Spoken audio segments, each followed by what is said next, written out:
ഓണം ബമ്പറിന് ശേഷം ഇനി പൂജാ ബമ്പർ നറുക്കെടുപ്പാണ്. 12 കോടിയാണ് പൂജാ ബമ്പർ സമ്മാനം.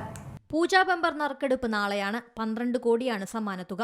ഷെയർ ഇട്ടും അല്ലാതെയും പൂജാ ബമ്പർ എടുക്കുന്നവരുടെ തിരക്കാണിന്നും. 300 രൂപയാണ് ടിക്കറ്റ് നിരക്ക്. 1 കോടി രൂപ വീതം ഓരോ പരമ്പരയ്ക്കുമുണ്ട്. JA, JB, JC, JD, JE എന്നിങ്ങനെ 5 പരമ്പരകളാണുള്ളത്. മൂന്നാം സമ്മാനം 5 ലക്ഷം രൂപ വീതം 10 പേർക്കും ഓരോ ബമ്പറിലും 2 പേർക്ക് സമ്മാനവും ലഭിക്കും. നാലാം സമ്മാനം 3 ലക്ഷം വീതവും 5-ാം സമ്മാനം 2 ലക്ഷം രൂപ വീതവുമാണ്. 5000, 1000, 500, 300 രൂപ എന്നിങ്ങനെ ആകെ 3.32 ലക്ഷം സമ്മാനങ്ങളാണ് പൂജാ ബമ്പറിനുള്ളത്. തദ്ദേശ തെരഞ്ഞെടുപ്പിന്റെ പെരുമാറ്റച്ചട്ടത്തെ തുടർന്ന് ഔപചാരിക ചടങ്ങുകളൊന്നുമില്ലാതെയാണ് നറുക്കെടുപ്പ് നടക്കുന്നത്. ലോട്ടറി വകുപ്പിൽ നിന്ന് പല നികുതി മാറ്റിയാണ് സമ്മാനാർഹന് പണം ലഭിക്കുന്നത്. തുക അക്കൗണ്ടിലെത്തിയാൽ ആദായ നികുതി നൽകേണ്ടതാണ്. അതായത് 12 കോടി രൂപ ബമ്പർ അടിച്ചാൽ സമ്മാനാർഹന് ഏജൻസി കമ്മീഷൻ കഴിഞ്ഞുള്ള പണമാണ് ലഭിക്കുന്നത്. 10% ഏജൻസി കമ്മീഷൻ. അതായത് 1.2 കോടി രൂപ ലോട്ടറി വകുപ്പ് ഈടാക്കുന്ന തുക. ബാക്കി 10.8 കോടി രൂപയുടെ മുകളിൽ സമ്മാനത്തുക.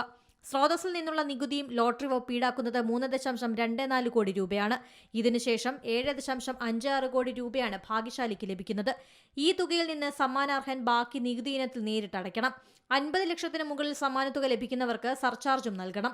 50 ലക്ഷം മുതൽ 1 കോടി രൂപ വരെ 10%, 1 കോടി മുതൽ 2 കോടി വരെ 15%, 5 കോടി വരെ 25%, അതിനുശേഷമുള്ളത് 37%മാണ് സർചാർജ്. അങ്ങനെ വരുമ്പോൾ 37% സർചാർജ് നൽകിയാൽ ഏകദേശം 1.19 കോടി രൂപ സമ്മാനത്തുകയിൽ നിന്ന് സർചാർജായി പോകും.